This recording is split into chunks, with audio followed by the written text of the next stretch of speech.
harap natin, ako muli ang inyong dalawa sa Pilipinas, Silinang Nagisa Hinto. At ngayon ay isang naman kapanatan ng na paksa ang ating tatalakayin. Tara na at sindayin ng pagtalakay. Tuloy kayo sa ating virtual aralan sa Philippine 7. Tayo nga ay nasa ika-4 na markahan na. At ito na nga ang ating unang linggo. Konting kembot na lamang at tayo ay makakatawid na sa ika-7 baitang. Tara na! Bago tayo magtuloy sa ating aralin para sa araw na ito, ay magbalik tanaw muna tayo.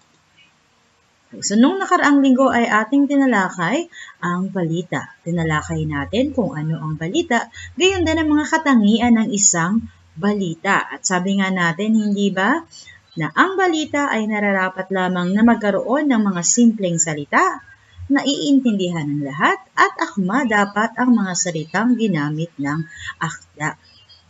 Napakahalaga na maging simple ang mga salitang gagamitin natin sa isang balita sa mabilis na pagkaunawa ng mga manonood o mambabasa. Dapat rin lamang na akma o angkop ang mga salitang gagamitin ng isang tagapag-ulat upang ito ay maayon sa level ng mga manonood o mambabasa. At ngayon nga ay meron ako sa inyong ipapakitang ilang larawang gumagalaw. Nakakatuwa sila, hindi ba? Dito sa ating unang larawang gumagalaw ay makikita natin ang tinatawag nating magic carpet. Samantalang dito sa ating ikalawang larawang gumagalaw ay makikita naman natin ang isang genie. Pamilyar ba kayo sa mga ito? Tama, ang mga ito ay makikita natin karaniwan sa mga palabas na pambata, hindi ba? Okay. At ang mga ito ay ilan lamang sa mga bagay na malayong mangyari sa totoong buhay. Okay. Kaugnay niyan ang ating magiging aralin para sa ika-4 na markahan. Ngunit para sa linggong ito, ang ating paksa ay iikot sa korido at ang pananaw ng may akda. Tingnan natin ang tunguhin natin para sa linggong ito. Ang ating mga layunin ay ang sumusunod, na ilalahad ang sariling pananaw tungkol sa motibo ng may akda at sa bisa ng bahaging binasa, na ibibigay ang kahulugan at mga katangian ng korido. So dito sa ating unang layunin, okay, so papansinin natin, okay, ang motibo o yung layunin ng may akda sa kanyang pagsulat ng partikular na bahagi. Samantalang dito sa ikalawang layunin naman ay bibigyang kahulugan natin o definisyon ang korido. Gayon din, bibigyang pansin natin ang angkin nitong mga katangian. Ayan, so meron akong mga larawan dito sa ating harapan. Sige, bibigyan ko kayo ng ilang segundo para pansinin ang mga ito. So meron tayong ilang larawang nakikita sa ating harapan. Sa gitna, makikita natin ang watawat ng Espanya.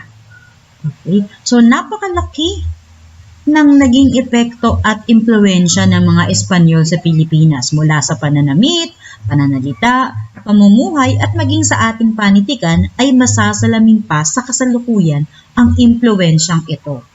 So, mayroong 3 pangunahing layunin ang mga Espanyol sa kanilang pananakop dito sa Pilipinas. Ano-ano yan? So, gaya ng nakikita natin, una, upang palaganapin ang Katolisismo. Ikalawa, pagpapalawak ng kapangyarihan sa pamamagitan ng pananakop ng mga bansa. At ang panghuli ay ang paghahanap ng mga pampalasa, masaganang likas na yaman at hilaw na materyales upang matustusan ang kanilang pangangailangang pang-ekspedisyon. Oo, ganoon kayaman ang Pilipinas. Kung kaya naman, tayo ay tinangkang sakupin at sinakop ng ilang mga dayuhan. Dahil din sa layunin ng mga Espanyol na mapalaganap ang Katolisismo, sinunog nila ang mga nakasulat na panitikan ng ating mga ninuno at pinalitan nila ang mga ito ng panitikang nagbibigay diin sa pananampalatayang Kristyanismo. Lumaganap sa larangan ng panulaan ang mga tulang liriko, mga awit at korido, maging ang pasyon.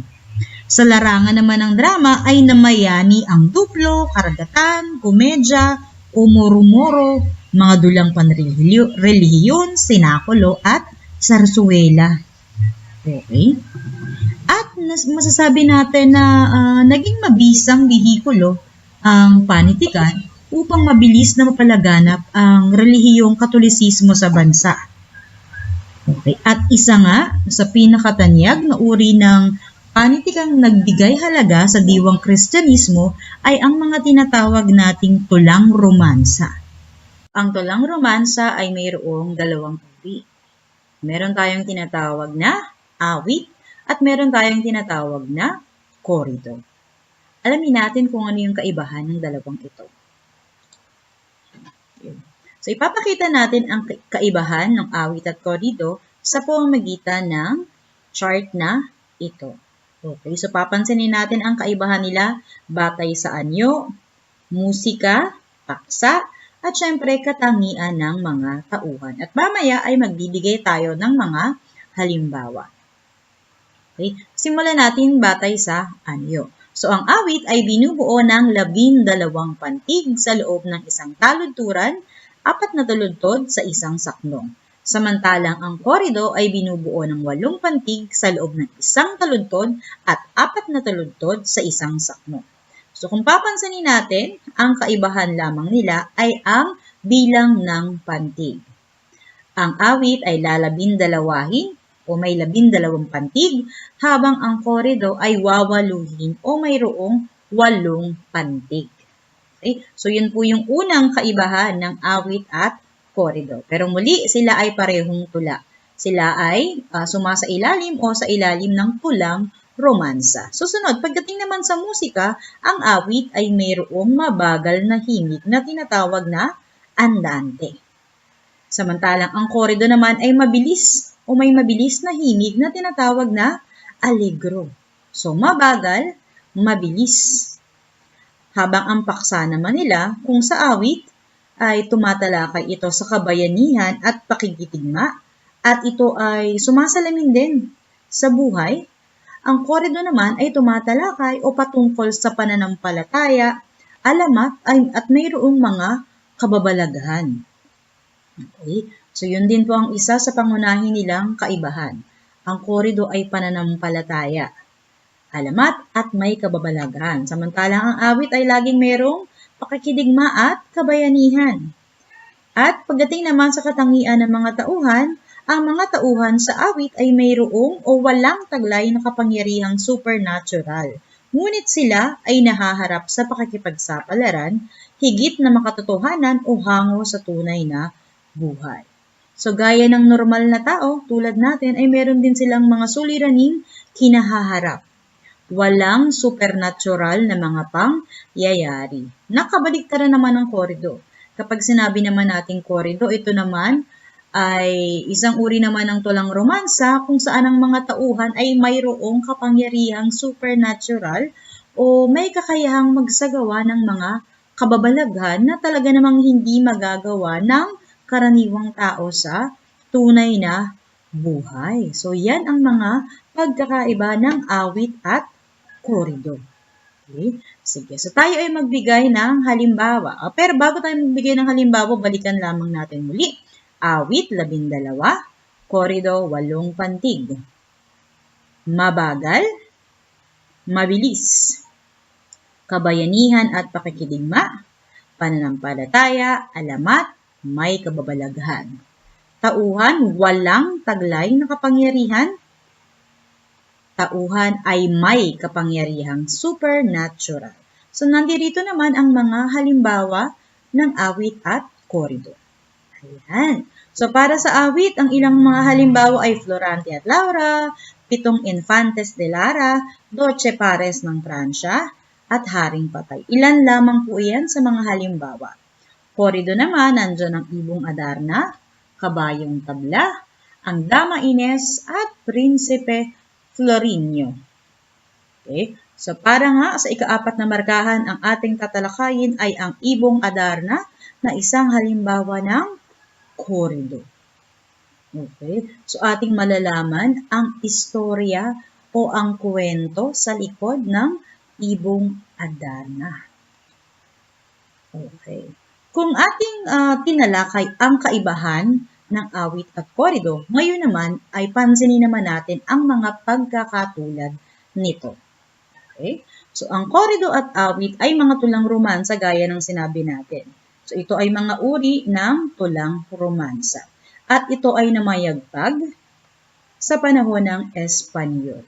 Okay, so nung tayo ay sinakop ng mga Kastila o ng mga Espanyol, lalong nagningning ang ating mga tulang romansa, partikular ang dalawang ito.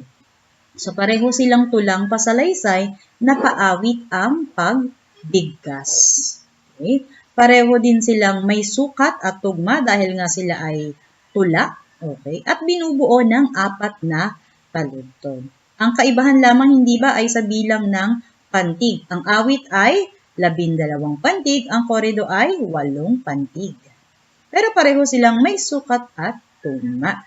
At syempre, ang karaniwang paksa ay tungkol sa pag-ibig, buhay, at pakikipagsapalaran ng isang bayani. Lamang sa awit ay walang mga kapangyarihan ang mga tauhan, habang sa korido ay mayroong taglay na supernatural na kapangyarihan ang mga tauhan. So nakita natin, hindi ba, may mga pagkakatulad, meron ding pagkakaiba ang korido at awit. At yan. Ngayon naman ay magbabasa tayo ng ilang mga saknong mula sa Ibong Adarna. Nais kong tukuyin ninyo ang motibo ng may akda. Okay. So, basahin natin. Maaari nyo akong sabayan sa pagbabasa. O birheng kaibig-ibig, ina naming nasa langit, liwanagin yaring isip, nang sa layo'y di malihis. Ulitin natin. O birheng kaibig-ibig, ina naming nasa langit, liwanagin yaring isip, nang sa layo'y di malihis. Ano kaya ang binibigay na, o ano kaya ang motibo ng may akda o ng manunulat sa bahaging ito? Sige nga, inyong ang pag-isipan. Ano kaya sa inyong palagay ang layunin ng may akda? Bakit niya naisulat ang bahaging ito? Okay, so kung ang inyong sagot, okay, ay paghingi ng gabay sa Diyos, mahusay. Okay, so dito ipinapakita na napakahalaga pa rin ng paghingi ng patnubay mula sa may kapal. Okay, susunod, ako'y isang hamak lamang, taong lupa ang katawan, mahina ang kaisipan, at maulap ang pananaw. Ulitin lamang ni Ginang Montero, ako'y isang hamak lamang, taong lupa ang katawan, mahina ang kaisipan, at maulap ang pananaw. Ano naman kaya ang motibo o ano naman kaya yung isipin o pananaw o damdamin ng manunulat sa bahaging ito? Kung ang inyong sagot ay pagpapakita ng pagpapakumbaba, kayo ay tama. So kung ating babalikan ang bahaging ito, hindi ba? Sabi niya siya ay hamak lamang. Siya ay tao lamang na may angking kahinaan na nagpapakita ng pagpapakumbaba. Mahusay. Dumako naman tayo dito sa ating panghuling bahagi ng tula. Pagkat di pa dumarating ang may-ari po sa akin, ayoko sa mga taksil na anak mong masasakim. Ulitin natin. Pagkat di pa dumarating ang may-ari po sa akin, ayoko sa mga taksil na anak mong masasakim. Ano naman kaya ang damdamin o yung motibo ng may akda sa pagsulat nito?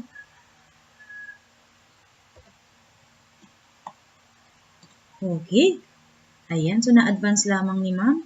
So kung ang inyong sagot ay pagpapakita ng pagdadamaya ng pamilya, mahusay.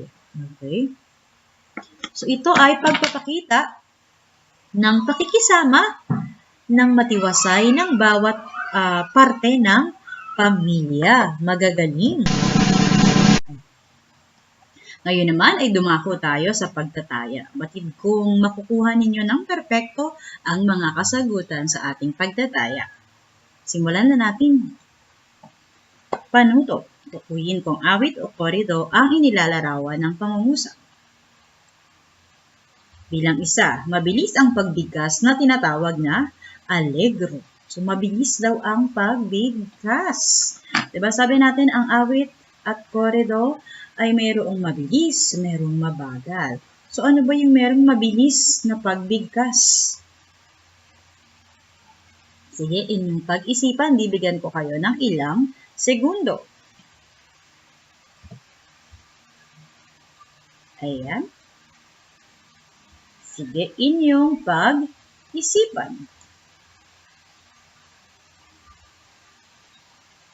Okay, so kung ang inyong sagot ay korido, mahusay. Okay, so wala na't iba pa. Mabilis ang pagbigkas sa korido.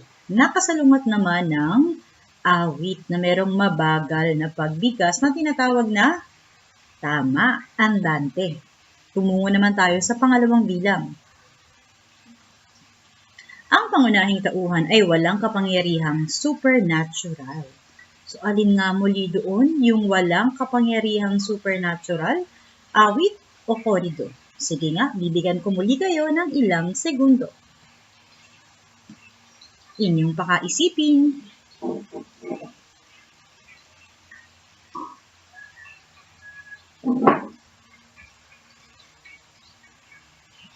Okay, at kung ang inyong sagot ay awit, magagaling. Okay, so sabi natin kapag awit ito ay walang mga kapangyarihan supernatural, nakabaliktaran naman ng korido. Sa korido naman, merong angking kapangyarihang hindi kapanipaniwala ang mga tauhan nito. Susunod bilang 3. So, ilang halimbawa nito ay ang akdang Ibong Adarna, Prinsipe Orestes, at Dama Ines. So, nandiyan ang Ibong Adarna na para sa ika-7 baitang. So, batid kung masasagutan ninyo ito. Bibigyan ko muli kayo ng ilang segundo.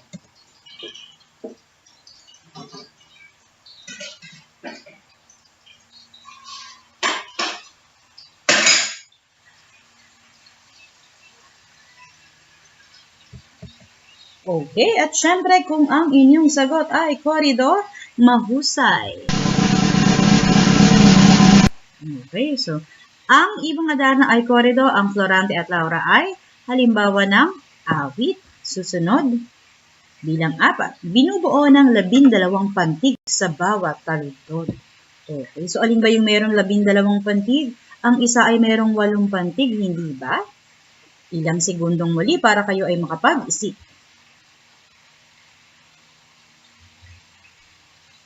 Naalala niyo na ba? Tingnan natin. Okay, at kung ang inyong sagot syempre ay awit, kayo ay tama. Hindi ba't ang korido ay mayroong 8 pantig o tinatawag nating wawaluhin? Panghuling tanong. Tungkol sa pananampalataya, pag-ibig at pakikipagsapalaran ng isang bayani ang paksa nito. Ano kaya ito? Ilang segundong muli. Tungkol daw sa pananampalataya, pag-ibig at pakikipagsapalaran ng isang bayani ang paksa nito. Ano ba yan? Korido ba yan? O awit?